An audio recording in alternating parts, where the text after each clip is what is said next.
నమస్కారం చిట్టిబాబు గారు. నమస్తే. సార్ దీని తర్వాత అంటే అల్లు అర్జున్ ఫేమ్ అనేది నేషనల్ నుంచి ఇంటర్నేషనల్‌కి ఎదిగిపోయారు. సో, నెక్స్ట్ ఈయన ప్రయాణం ఎటువైపు ఉండబోతుందంటారు? తెలుగు ఇండస్ట్రీలోనే ఉంటారా? లేకపోతే ఇండస్ట్రీ చేంజా ఏంటిది? ఇండస్ట్రీ చేంజ్ అని ఉండదు కదా. తెలుగు సినిమా ఎందుకంటే వాళ్ళ తెలుగు సినిమా అన్ని భాషల్లోకి వెళ్తాను. ఇంకా వేరే భాషలో చేయాల్సిన అవసరం ఏముంది. అదే. సో మల్టీ స్టారర్కి డెఫినెట్గా హిందీ వాళ్ళు కానీ, మలయాళపోళ్ళు కానీ, తమిళోళ్ళు కానీ మల్టీ స్టారర్లో ఇతను స్టారర్గా పెట్టుకుని చేసే అవకాశాలు ఎక్కువ ఉన్నాయి. రాబోయే కాలంలో మల్టీ స్టారర్ సినిమాలకి ఇప్పుడు ప్రభాస్ని ఎలా మల్టీ స్టార్కి వాడారు అలాగూ ఇవాళ మనం ప్రతి తెలుగు గర్వించాల్సిన రోజమ్మా. ఎందుకంటే 12,500 థియేటర్లో విడుదల చేయటం ఒక తెలుగు సినిమా హ్యాట్స్ ఆఫ్ కని వినియోగం ఆ కళలో కూడా ఊహించలేదు. నేను 1970లో క్లాప్ కొడితే ఇప్పటిదాకా ఇండస్ట్రీలో ఉన్నాను. నేను కళలో కూడా ఊహించలేదు ఇలాంటి పరిస్థితి తెలుగు ఇండస్ట్రీకి వస్తుంది. 12,500 థియేటర్లు ప్రపంచవ్యాప్తంగా. Oh my god great thanks to God మన తెలుగు సినిమాకి ఇంత ప్రాబల్యం తెచ్చినందుకు, అది కష్టపడి చేసినందుకు సుకుమార్కి వాళ్ళకి మనం ప్రౌడ్ ఆఫ్ ప్రతి తెలుగుడు గర్వించవలసిన విషయం. మిగతా విషయాలు పక్కన పెట్టి నువ్వు అర్జున్ అభిమానివా కాదా అనవసరం, చిరంజీవి అభిమానివా అనవసరం. తెలుగువాడిగా మన తెలుగువాడు స్థాపించిన జెండా ఇది. 12,500 ప్రపంచంతో ఎవరు ఇంతవరకు ఖరీదు ఎరుగుని. హిందీ సినిమా జవాన్ కూడా ఓన్లీ 5,000 థియేటర్లు. జవాన్ సినిమా 5,000 ఎక్కడ, 12,500 ఎక్కడ, ఎక్కడికో తీసుకెళ్ళిపోయాళ్ళు. సో హ్యాట్స్ ఆఫ్ తెలుగుడిగా మనం గర్వించాలి ముందు, ఆ తర్వాత మిగతా విషయాలు. ఇక్కడ అతను ఎక్కడికి వెళ్తాడు, ఎంత దూరం వెళ్తాడు, మల్టీ స్టారర్కి వెళ్తాడు.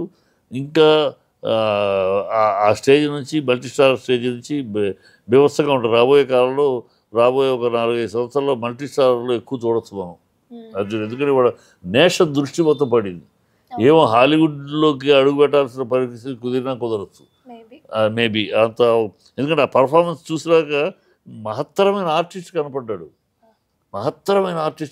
పర్ఫార్మర్, అంత గొప్ప నటుడు కనపడ్డాడు అది ఈ పుష్ప 2 మరీను.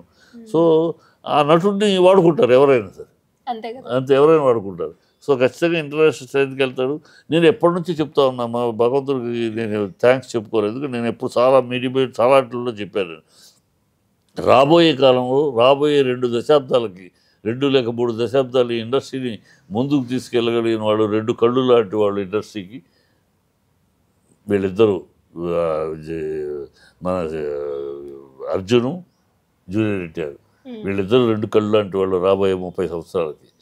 గతంలో ఎన్టీఆర్ నాగేశ్వరరావు, కృష్ణ శోభన్ బాబు, చిరంజీవి బాలకృష్ణ, పవన్ కళ్యాణ్, మహేష్ బాబు, ఈ వాళ్ళిద్దరు రెండు కళ్ళుగా ఇండస్ట్రీకి 2 కళ్ళు అన్నట్టు నడిపారు. ఇప్పుడు వాళ్ళు ఏజ్ అవుతుంది, వాళ్ళు ఒకళ్ళు రాజకీయాలకి, ఒకళ్ళు ఏజ్ అవుతుంది, రకరకాలు ఉన్నాయి. ఇంకొన్నాళ్ళు ఉంటారు, వాళ్ళు ఉంటారని కాదు. బట్ ఫ్యూచర్ని రాబోయే దశాబ్దం, 2 దశాబ్దాలు, 3 దశాబ్దాలు ఇండస్ట్రీని ముందుకు తీసుకెళ్ళాలంటే వీళ్ళిద్దరు 2 కళ్ళులాగా ఉన్నారు. బ్రహ్మాండం తీసుకెళ్తారని చాలాసార్లు చెప్పాను. అది వాళ్ళ ప్రూవ్ అవుతుంది. 2 కళ్ళల్లో ఒక కన్ను ప్రూవ్ చేశాడు. మొదటి కన్ను ఆల్రెడీ ప్రూవ్ చేశాడు. మెగా వాళ్ళకి సంబంధం లేదంటారా? మెగా వాళ్ళకి సంబంధం ఏందమ్మా, ఇది అల్లు అది ఇవాళ తమాషా అదే.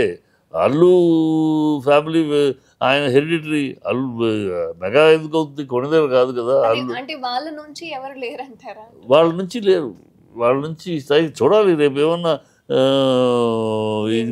గేమ్ చేంజర్ ఏమన్నా కొడితే మా వాళ్ళు జాయిన్ అవుతారు లిస్టులోకి. ఈ ప్రస్తుతానికి లేరు. ప్రస్తుతానికి ఇప్పుడు నిన్నటిదాకా తను మన అర్జున్ కూడా లేడు కదా. అర్జున్ కూడా నిన్నటిదాకా లేడు. ఇవాళ కొట్టాడు దెబ్బ, కొడితే గుండె గుబేలు అన్నట్టు కొట్టాడు పుష్ప 2. Hats off Sukumar. 3 ఏళ్ళు కష్టపడ్డా ఫలితం ఉంది. 3 ఏళ్ళు కష్టపడి ఏం తీశారు అని అంటాను కదా. 3 ఏళ్ళు కష్టపడినందుకు ఎలా చెక్కారు శిల్పాన్ని, అణువుణువు చెక్కి తీసుకొచ్చినట్టు ఉంది.